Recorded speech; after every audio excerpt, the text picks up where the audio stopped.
आज पौष 11 गते बुधबार साताको दोस्रो कारोबार दिन सोमबार र मङ्गलबारको सार्वजनिक बिदापछि खुलेको शेयर बजारमा आज पनि फेरि गिरावट नै आएको छ। करिब 17 अङ्कले घटेर नेप्से इन्डेक्स 2070.8 बिन्दु आसपासमा आइपुगेको छ। कारोबार रकम भने हिजो अस्तिको दाँजोमा घटे पनि 5 अर्ब 24 करोड भन्दा बढीको छ। ओभरअल कारोबार रकम सन्तोषजनक नै मान्नुपर्छ। आजको शेयर बजारको अवस्था के कस्तो रहेको, विभिन्न टेक्निकल टुल्सहरूको अवस्था के कस्तो रहेको छ, टेक्निकली नेप्सेको मुभमेन्ट के कस्तो रहेको छ, समीक्षा गर्नको लागि सधैँ चाहिँ आज पनि नेप्से एनालाइसिस लिएर म उपस्थित भइसकेको छु। नमस्ते, म हरि लामिछाने हजुरहरूलाई मेरो यस युट्युब च्यानलमा हार्दिक स्वागत गर्दछु।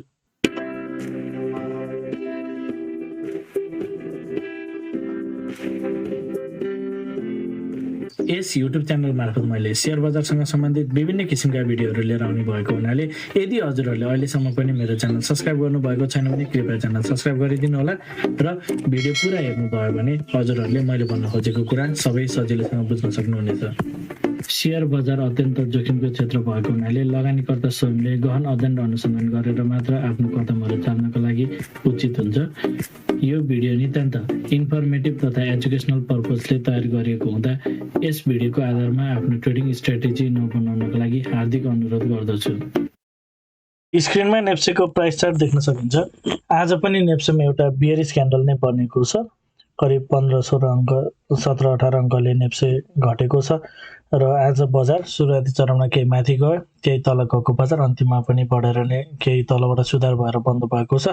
5 अर्ब भन्दा बढीको नै कारोबार छ। सन्तोषजनक नै मान्नुपर्छ कारोबारलाई, तर केही समय यताको चाहिँ कारोबार रकम घट्दो क्रममा देखिएको छ। ओभरअल कारोबार रकम 5 अर्ब भन्दा माथिकोलाई सन्तोषजनक नै मान्न मिल्छ। क्यान्डल्स भने 3टा लगभग बियरिश क्यान्डल बन्दै बजार चाहिँ तलतिर आइरहेको देख्न सकिन्छ। इन्ट्राडे चार्ट हेरौँ। बजार ओपन भयो लगतै सुरुवाती चरणमा नै तेज माथि गएको थियो। लगभग 18-20 पोइन्ट बजार बढी 20-22 पोइन्ट बजार बढिसकेपछि भने पुनः सेलरहरू नै आइपुगेको देखिन्छ र फेरि माथि जाँदा अगाडि गाईलाई तोड्न सकेन, फेरि तल आयो, फेरि जाँदा पनि अगाडि गाईलाई पार गर्न नसकिसकेपछि बजार चाहिँ तलतिर आएको देख्न सकिन्छ। लगभग जुन हिसाबले माथि अघिल्लो दिनमा चाहिँ बजार त्यसरी लगभग ट्रिपल टप टाइपले घटेको थियो, आज पनि सुरुवातीमा माथि गएपछि त्यही प्याटर्न बनाएर सिमिलर प्याटर्न बनाएर बजार चाहिँ डाउनफल भएको छ। अगाडि पनि तेज डाउन भएपछि केही माथितिर रिकभर गएको थियो, सेम सिनारियो माथितिर केही तलबाट चाहिँ माथितिर केही रिभर एकहोरो दिनभर जस्तो बजार घट्दो क्रममा रहेको, अन्तिममा भने तल्लो लोएस्ट पोइन्टबाट 2055मा खसेको बजार चाहिँ 2070 आसपासमा गएर लगभग करिब 15 पोइन्ट चाहिँ सुधार भएर बन्द भएको देखिन्छ। 15 मिनट्स टाइम फ्रेममा बजारको मुभ हेरौँ। ओके, 15 मिनट्स टाइम फ्रेममा बजारको मुभ बियरिश छ भन्ने कुरा हामीले अगाडिदेखि नै छलफल गर्दै आएको कुरा हो। यसरी अगाडि बढेको बजार जुन हिसाबले अप ट्रेन्डको च्यानल क्रिएट गर्दै मार्केट अगाडि बढेको थियो, अहिले भने पुनः डाउन ट्रेन्डको च्यानल क्रिएट गरेको देखिन्छ। यसरी अगाडि बढेको बजार योलोलाई ब्रेक गर्दै मार्केटले चाहिँ लोवर लो फर्मेसन गरेर पुनः अर्को एउटा नयाँ लोको खोजीमा चाहिँ रहेको हामी देख्न सक्छौँ।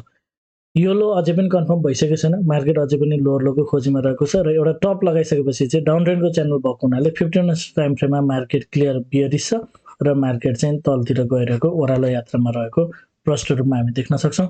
अन्तिमतिरको क्यान्डल्सहरू हेरिरहँदा मार्केट केही तलबाट चाहिँ एकहोरो डाउन भएको हुनाले केही माथितिर एउटा माइनर स्विङ गएको हुन सक्ने बुझ्न सकिन्छ। ओभरअलमा करेक्सन कम्प्लिसन भइसकेको वा डाउन ट्रेन्ड सकिएको कुनै पनि आधार मिलिसकेको छैन। आवरली टाइम फ्रेममा यसरी जुन हिसाबले तेज बजार अगाडि बढिरहेको थियो, लगभग 1953-54 तिर 2153-54मा एउटा हाई कन्फर्म गरेर बजार चाहिँ रिट्रेसमेन्टको लागि नै तलतिर झरिरहेको छ भन्ने देखिन्छ। जुन हिसाबले अगाडिको हाईको दाँजोमा यसरी अर्को हायर हाई फर्मेसन गरेको थियो र बजार चाहिँ एउटा हाई लगाइसकेपछि एउटा स्ट्रक्चर क्रिएट गरिसकेपछि पुलब्याकको लागि तलतिर आइरहेको छ भन्ने हिसाबले हामी हेर्न सक्छौँ। यो पुलब्याक कतिको लामो हुन्छ भन्ने कुरा चाहिँ यदि बजारले चाहिँ यो लेभललाई होल्ड गर्छ भने मार्केट यहीँबाट चाहिँ केही माथितिर जान सक्ने पोसिबिलिटी रहन्छ भने, यदि मार्केटले यो लेभललाई होल्ड गर्दैन भने मार्केट केही तलतिर जान सक्ने स्थितिहरू चाहिँ बन्न सक्छ। आज क्यान्डल लगभग यही लेभल आसपासमा छ, जुन हामीले 2060-70 को लेभल कुराकानी गरिरहेको थियो, यही लेभलमा छ। तर मोर चान्सेस यो लेभलमा स्टेबल हुँदैन, मार्केट केही तलतिर जान सक्छ भन्ने कुरा थियो।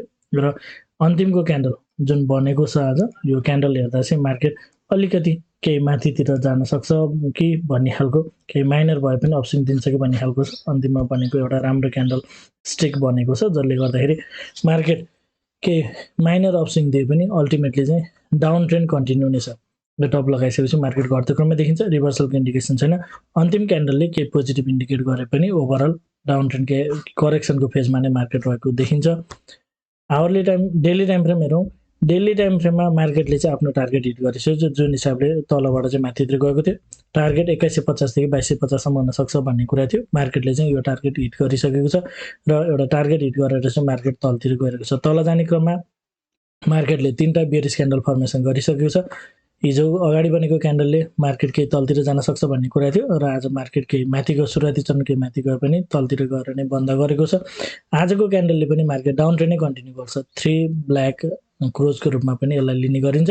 ओभरअलमा एसएमसी अनुसार पनि हामीले हेर्छौँ भने मार्केट चाहिँ यो जुन हिसाबले माथि गएको छ एउटा सप्लाई ट्याप गरेर चाहिँ तलतिर जान खोजेको रूपमा ओभरअल मार्केटको स्ट्रक्चर चाहिँ लगभग जुन हिसाबले एउटा माथि गयो एउटा टार्गेट हिट गरेर फेरि आफ्नो ट्रेन्डमा चाहिँ मार्केट मुभ गर्न खोजेको हो कि भन्ने खालको चाहिँ देखिएको छ। आजको क्यान्डलले लगभग मार्केट थप तलतिर जान सक्ने एउटा कन्फर्मेसन चाहिँ प्रदान गरेको छ, जुन हिसाबले मार्केट यहाँबाट माथि गइरहेको थियो।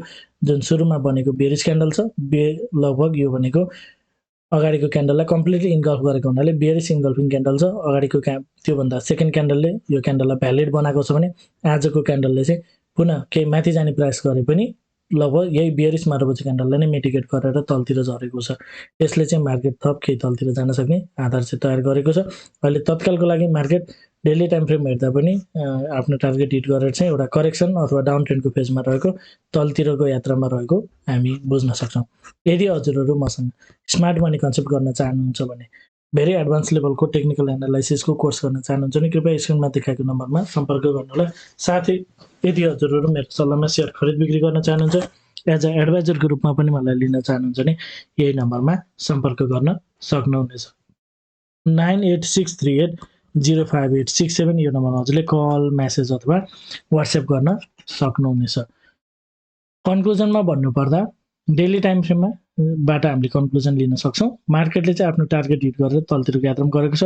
आजको क्यान्डलले अगाडिको जुन एउटा बियरिश इन्गल्फिङ क्यान्डल थियो ट्याक्क त्यो क्यान्डललाई चाहिँ पार गर्न सकेन। त्यही क्यान्डलबाट नै पुनः प्राइस रिजेक्सन भएको हुनाले मार्केट चाहिँ केही तलतिर जान सक्छ भन्ने चाहिँ एउटा कन्क्लुजन जान्छ र त्यो बिचमा चाहिँ उतार चढावहरू केही तल माथि गइरहेको हुन्छ। 5 र 15 मिनट्स टाइम फ्रेमले पनि मार्केट क्लियरली डाउन ट्रेन्डमा नै रहेको देखिन्छ। मार्केट हामी हेर्छौँ भने लगभग क्लियर डाउन ट्रेन्डमा नै रहेको छ। ओभरअलमा कुनै पनि किसिमको करेक्सन कम्पिटिसनको इन्डिकेसन छैन। 5 मिनट्स टाइम फ्रेम र 15 minutes time frame clear bearish छ। डेली टाइम फ्रेममा मार्केट माथि गएर फेरि डाउन ट्रेन्ड कन्टिन्यू गरिरहेको छैन। आवरली टाइम फ्रेम अगाडि गयो भने त माथितिर आएर फर्मेसन गरेको हुनाले मार्केट पुनः केही करेक्सन आयो माथितिर गए पनि डेली टाइम फ्रेममा टार्गेट हिट भएको हुनाले त्यो कुरालाई चाहिँ हामीले साइडमा राखेर मात्र हेर्नुपर्ने हुन्छ। आवरली टाइम फ्रेममा नि मार्केट घट्दो क्रममै देखिएको छ। हजुरहरूलाई मेरो भिडियो के कस्तो लागिरहेको छ कमेन्टमा जानकारी गराइदिनु होला।